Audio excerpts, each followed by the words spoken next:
मेरे प्रिय बच्चे, कैसे हो तुम नए आयाम की शुरुआत होने का समय आ गया है। एक ऐसा आयाम जो तुम्हारे भीतर के बहुत सारे एहसासों को बाहर लेकर आएगा। मेरे प्रिय बच्चे, तुम्हारी पीड़ा भरे दिन जो तुमने दर्द में गुजारे हैं वह बाहर हो जाएंगे। अब थोड़ा तुम्हें दुख का एहसास होगा, लेकिन यह दुख तुम्हें वापस से दुख देने के लिए नहीं आएंगे। यह एहसास तुम्हें फिर से पीड़ा देने के लिए नहीं आएंगे, बल्कि तुम्हारे दर्द को जड़ से निकाल फेंकने के लिए तुम्हें इस दर्द का फिर से थोड़ा एहसास होगा।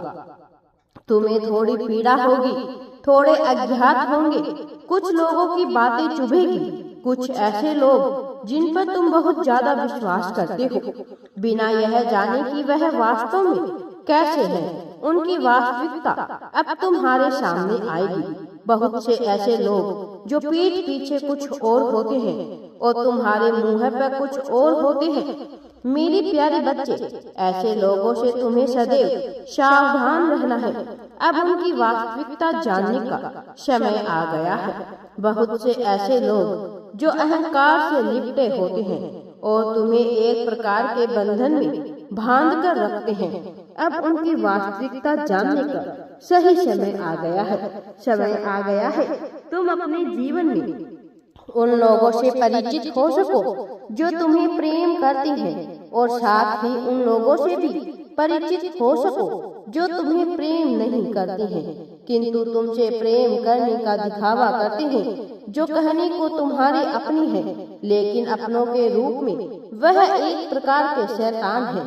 मेरे प्यारे बच्चे, जिस प्रकार दीपक बुझने से पहले फड़फड़ाता है, इसी प्रकार से तुम दुख भरे दिन दूर होने से पहले तुम्हें भरे हुए प्रतीत होंगे, लेकिन वास्तव में यह एक माया होगी, यह एक चाल होगी, क्योंकि यह दुख सचमुच में नहीं भर रहा है, बल्कि अब परीक्षा के परिणाम का समय है। वह परीक्षा जो तुमने इतने समय से दी है, वह परीक्षा जिसमें तुम संपूर्ण रूप से उतर करके उत्तीर्ण करते हुए नजर आओगे, वह परीक्षा जिसके हर एक दर्द को सहना है तुमने। मेरे प्रिय बच्चे, परीक्षा का परिणाम तुम्हें कुछ यूं मिलेगा कि तुम उन लोगों से सबसे पहले परिचित होंगे जो तुमसे प्रेम नहीं करते हैं। तुम सबसे पहले उन लोगों की हकीकत जानोगे जो तुमसे छलावा करते हैं, जो तुमसे ईर्ष्या रखते हैं, जो तुम्हारे मुंह पर मीठा बोलने का प्रयास करते हैं, लेकिन पीठ पीछे तुम्हारी बुराइयां करते फिरते हैं। तुम्हें उनका इतिहास भी जानोगे और उनके कर्मों का भाग्य भी जानोगे। तुम यह जानोगे कि वह कैसे तुम्हें धोखा दे रहे हैं। मेरे प्यारे बच्चे, उसके बाद तुम्हारा परिचय उन लोगों से होगा जो तुम्हें सचमुच में दिल से प्रेम करते हैं, जो तुमसे प्रेम तो करते हैं, पूरे सच्चे मन से, सच्चे हृदय से तुमसे प्रेम तो वह खूब करते हैं, लेकिन वह अपने प्रेम को दर्शा नहीं पाते हैं।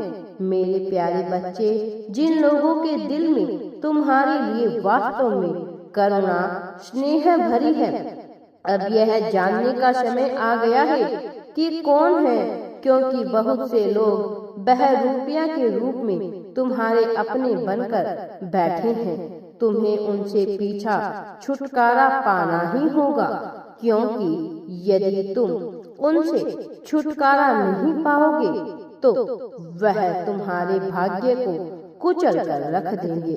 और मैं नहीं चाहता कि तुम्हें अब किसी भी प्रकार की पीड़ा हो, क्योंकि तुमने अपना जीवन बहुत से अभाव में गुजारा है।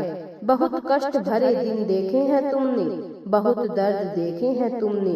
अपने संपूर्ण जीवन काल में तुमने जब प्रेम को पा लिया, वह प्रेम तुम्हें मिल नहीं पाया। जब तुमने अपने प्रेम को जाहिर करना चाहा, तब तुम अपने प्रेम को सही ढंग से जाहिर नहीं कर पाए। मेरे प्रिय बच्चे, जब तुमने यह जताना चाहा अपने साथी को कि तुम उसे कितना प्यार करते हो, तुम उससे जब तुमने यह दर्शाना चाहा अपने परिवार वालों को कि तुम उनकी कितनी परवाह करते हो, तब वह तुम्हारे इस व्यवहार को समझ ही नहीं पाए। लेकिन अब तुम्हारे जीवन के एक नए चक्र की शुरुआत हो रही है। तुम्हारा जीवन एक लंबा पड़ाव पार करके अब एक ऐसे आयाम में प्रवेश करने वाला है जहां से तुम्हें प्रगति उन्नति तो मिलेगी ही, साथ ही तुम्हारे संबंध भी मधुर होंगे। तुम्हारे संबंध इसलिए मधुर होते हुए प्रतीत होंगे क्योंकि तुम्हारे जीवन में वह सभी लोग धीरे धीरे करके दूर होते जाएंगे जिन्हें या तो तुम पसंद नहीं करते हो, या जो तुम्हें पसंद नहीं करते, या जो तुम्हारे भविष्य को प्रगति दिलाने में सहायक नहीं है, और या फिर जो तुम्हारा हरदम साथ देने को तैयार रहते हैं। मेरे प्यारे बच्चे, बचेंगे केवल वो लोग जो वास्तव में तुमसे प्रेम करते हैं, वास्तव में जिस प्रेम को तुम करते हो, वास्तव में जो किसी न किसी प्रकार से तुम्हें प्रगति दिलाने में सहायक बनेंगे। अब उन सब लोगों के आगमन का समय प्रारंभ हो गया है, लेकिन यह सब कुछ ऐसे ही नहीं हो जाएगा। तुम्हें इसका आभास होता रहेगा। तुम्हारे आभास के बगैर यह चीज नहीं होगी। धीरे धीरे तुम अपने जीवन में जैसे जैसे आगे बढ़ रहे हो, तुमने बहुत सारे अनुभवों का सामना किया है। मेरे प्यारे बच्चे, तुमने बहुत लोगों की सच्चाई को जाना है।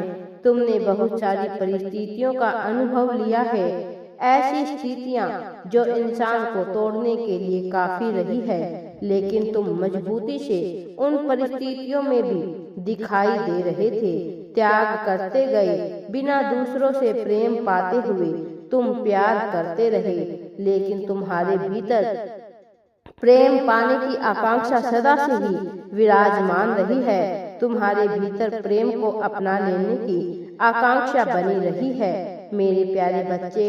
और जबकि तुम्हारी यह आकांक्षा अभी तक पूर्ण नहीं हुई है, तो अब इस नए आयाम में तुम्हारी आकांक्षा पूर्ण होने का समय आ गया है, और इसका तुम्हें लाभ अवश्य ही प्राप्त होने वाला है। मेरे प्यारे बच्चे, बहुत से मनुष्य सामना भी नहीं कर सकते हैं उन जैसे तुमने परिस्थितियों का सामना किया है। यहाँ से मनुष्य के भीतर स्वयं को, स्वयं की भौतिक शरीर को खत्म करने की आशा उठती है, जहाँ से उनके भौतिक शरीर भीतर भौतिक संसार को छोड़कर जाने की आशा उठती है। तुम इस आशा से उभरते हुए चले आए, तुम इस आकांक्षा से उठते हुए चले आए। तुम दर्द का घूंट पी गए, एक नए उम्मीद की किरण के आने का इंतजार में तुम नहीं। जो सारे दुख भरे दिन तुमने देखे हैं, वह तुम इसलिए सहते चले गए क्योंकि तुम्हें उम्मीद थी कि एक दिन ऐसा आएगा जब तुम्हारा जीवन सुख में होता जाएगा, जब तुम निडरता से जीवन जी सकोगे। अब उस समय की शुरुआत होने का समय आ गया है।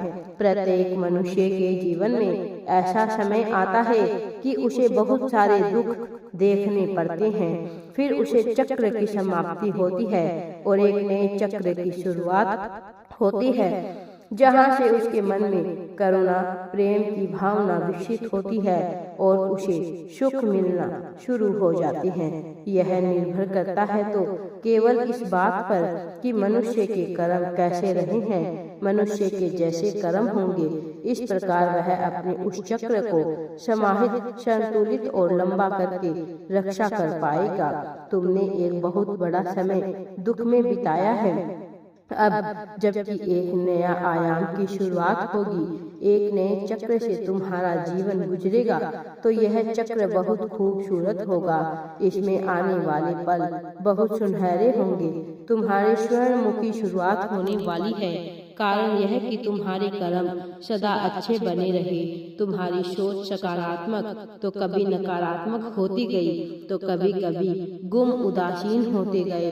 लेकिन इन सब के बीच जो सबसे अच्छी, सबसे सुचारू, सबसे सकारात्मक बात वह यह है कि तुम्हारे भीतर उम्मीद की किरण जगती रहेगी। तुम्हारे कर्म कभी भी बुरे नहीं हुए। मन, वचन और क्रिया से तुमने कई बार ऐसी चीज करनी चाहिए जो सदा सही नहीं होती, लेकिन तुमने स्वयं पर नियंत्रण रखा। कुछ बातों को जो तुम्हें लगता है कि गलत है, वास्तव में उतनी भी गलत नहीं कि उनके लिए तुम स्वयं को दोष देते रहे। कई बार मनुष्य की परिस्थितियां ऐसी होती है कि वह कुछ ऐसी आदतें विकसित कर लेता है जो उसके लिए सही नहीं है, लेकिन धीरे धीरे मनुष्य उन आदतों से छुटकारा पाने को प्रयत्न करता है, तो उसके कर्म उस मामले में भी सुधरते चले जाते हैं। तुम्हारे साथ भी कुछ ऐसा ही हुआ है। कुछ ऐसी आदतें जो वास्तव में उचित नहीं है, तो धीरे धीरे उन पर कार्य कर रहे हो और उन्हें सुधारने का प्रयत्न कर रहे हो। इसलिए मैं तुमसे प्रश्न करता हूँ, और बहुत सी ऐसी दिव्य आत्माएं जो तुमसे वास्तव में प्रेम करती है, मैं और वह दिव्य आत्माएं तुमसे अत्यधिक प्रसन्न हैं। उसका कारण यह है कि तुम्हारे कर्म कहीं न कहीं उन दिव्य आत्माओं से मिलते जुलते हैं। तुम्हारे कर्म उन दिव्य आत्माओं को सीधे तौर पर प्रभावित करते हैं। इसका भविष्य में तुम जान पाओगे कि कैसे तुम्हारे कर्म दिव्य आत्माओं को प्रभावित कर रहे हैं। लेकिन आज मैं तुम्हें यह बताना चाहता हूँ कि बहुत सी दिव्य आत्माएं तुम्हारी सहायता करना चाहती हैं। मेरे प्यारे बच्चे, अब समय आ गया है तुम्हारे अच्छे सुनहरे भविष्य का। इसलिए अपनी चिंताओं का त्याग करो। अपने मन से सारे दुख दर्द भुला दो, जो भले ही आने वाले समय में थोड़ी पीड़ा होगी, लेकिन याद रखना, यह पीड़ा तुम्हें हारने के लिए नहीं आएगी। यह पीड़ा तुम्हें दुख देने के लिए नहीं आ रही। यह पीड़ा तुम्हें यह बताने आ रही है कि अब तुम्हारे दर्द का अंत होगा। जैसा कि मैंने तुम्हें बताया, दीपक बुझने से पहले और बढ़ता है, इसी प्रकार तुम्हारी पीड़ा शांत होने से पहले थोड़ी और बढ़ने वाली है। अर्थात इसलिए तुम्हें यह ज्ञात होगा, सारी चिंताएं अब नए प्रेम की शुरुआत करो। नए प्रेम का स्वागत करो। खुशियों के पल आने वाले हैं। उत्सव की तैयारियां करो। मेरा आशीर्वाद सदैव तुम्हारे साथ रहेगा। मैं तुम पर सदैव नजरें बनाए रखता हूँ। विभिन्न स्रोतों के माध्यम से अब से लेकर हर समय तक मैं तुम पर सीधी नजर रखता हूँ। तुम्हारे अंदर एक दिव्य आत्मा का प्रवेश भी होगा। यह प्रवेश नकारात्मक नहीं बल्कि सकारात्मक होगा। तुम्हें सद्बुद्धि देने के लिए ऐसा किया जा रहा है। यह रचना है, इसे स्वीकार करो। सदा सुखी रहो। मेरा दिव्य आशीर्वाद सदैव तुम्हारे साथ है। तुम्हें बिना किसी डर घबराने की कोई भी आवश्यकता नहीं है, क्योंकि अब मैं तुम्हारे साथ हूँ। जय श्री कृष्णा। दोस्तों, वीडियो पसंद आए तो लाइक, शेयर एंड चैनल को सब्सक्राइब जरूर करें। तुम्हारा कल्याण होगा।